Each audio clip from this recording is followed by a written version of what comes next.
Born in Chicago originally. My family, my mom and my dad moved us here when I was 7 years old. I am now 30, so I've been a resident of Flint for 23 years.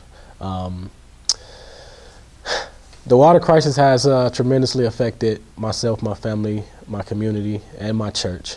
On any given Sunday, you can ask who've been affected by the water crisis, and just about all of the church raised their hand. From hearing loss to memory lapse, I myself have been forgetting stuff. I have to write it down and put it in a place where I can see it, just to make sure that I don't forget important things. From rashes, my daughter, who is 23 months old now, has been affected by it tremendously. She has spent every Christmas of her life in the hospital. She's been there 3 major times.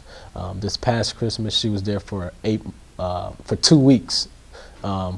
So it was a tremendous experience, seeing her hooked to all these different tubes and IVs, and she was on ICU, the floor, with kids that were dying that they weren't expecting to make it, hooked up to ventilations and 3rd-degree burns, and just some of the most horrible things I've ever seen happen to kids were there, and my daughter was one of them, and it was because of the water.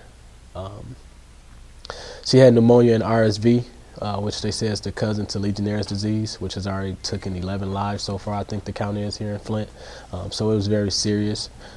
And then the emotional distress that it causes after that. It's every time she sneezes or feels a little warm, you think, is it something else? Is it related to that again? So you just don't know. So this has affected us tremendously. Like I've stated many times, it is both the government's, Snyder's, his whole party, and the EPA's fault. I think that when you know something is wrong and you don't say it, you don't make it known publicly, the EPA I'm talking about, you're just as guilty as the people who are responsible for figuring it out and getting it settled and taken care of. So I think that both parties should be held accountable, and not just stepping down from office or losing their jobs, but this is, to me, it's criminal. This is criminal. When regular common citizens do something that's that's harmful to other people, they're held accountable for it. There's no ifs, ands, or buts about it. They don't care who we are. They don't care where we work. You do something wrong, you pay the cost, no matter what it is, no matter how light or how severe it is, you pay for it. And in this circumstance, it's just almost a slap in the face, because each party, the government, Snyder's office, and the EPA, they still hold their jobs. I think one person stepped down out of all those people. And it's sickening to me to have to depend on people that's supposed to take care of you, and those are the ones that are ultimately hurting you. The hearing in Washington, D.C., and they said that the Flint water crisis at one point was number 36 on Governor Snyder's to-do list. 36. People receiving poison water is number 36. How can you have 35 other things that's more important than giving kids, over 6,000 kids, clean water to drink? Pregnant women, elderly people in general, clean water to drink. How can you have 35 other things that's more important than that and still be in office?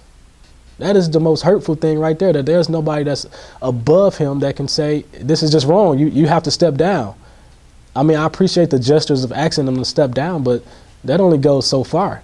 He's still making money, he's still getting paid. He's still using our money to buy lawyers. He's still using our money to fund his wife's parties. He's still using our money to buy his PR firms to spin the coverage around so that it looks good for him. He's still using our money for that. And until he's out of the office, I don't think we should be satisfied. I won't be satisfied.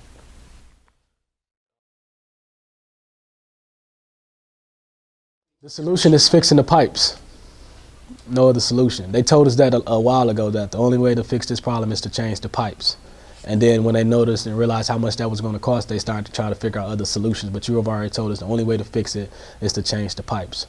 I was watching NBC News last night, and they said not only are the pipes corroded, but the pipes are also cracked up. So we lose 40% of our water that comes from the station into the residents' homes. But we also pay for 100% of that water. So that means 40% of the money we've been paying for God knows how long, we've not even been receiving the product for it.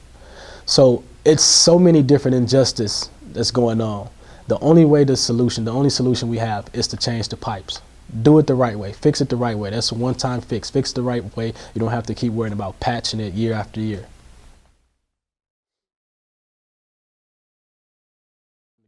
ever before in response to this crisis. On any given Saturday, we can have anywhere from 150 to 200 volunteers in our parking lot, volunteering their time, not being paid, not getting any credit, just doing what needs to be done when nobody sees it getting done. So every Saturday for the past 3 months, we went out, we go all the senior homes, we make sure they have water. All the areas that people are afraid to go to, make sure they have water. This area in particular, we go to the houses, we make sure they have water, and then we give out water in our parking lot as well as food and everything else. But people are really coming together, and they're buying into the idea, which is right, that we have to do it for ourselves. There's nobody that's looking in a rush to come in and help us. So if we don't do it, it's a good chance that it won't get done. That's why as tired as I get, my commitment level don't shorten up, or it don't fade away, because I believe God has given us strength to endure and to do what needs to happen. And this is what needs to happen, because if my daughter can't do it, I have to do it for her. I have to get water for her. There are people that can't do it. There are seniors that can't get out. There's people that can't leave their homes. I was driving down the street and I saw two white gentlemen walking, carrying a couple cases of water, and it almost broke me down to understand that we shouldn't have to do that. That's almost third world country, and we live in America to where these are human rights. And it made me realize that we have to help ourselves. When I look on TV and I see the government still going about his daily life and having other things on his agenda besides getting clean water to people that need it, that tells me that we have to. If we don't do it, it won't happen. It won't happen. So I'm grateful for all the partnerships that's being formed through this.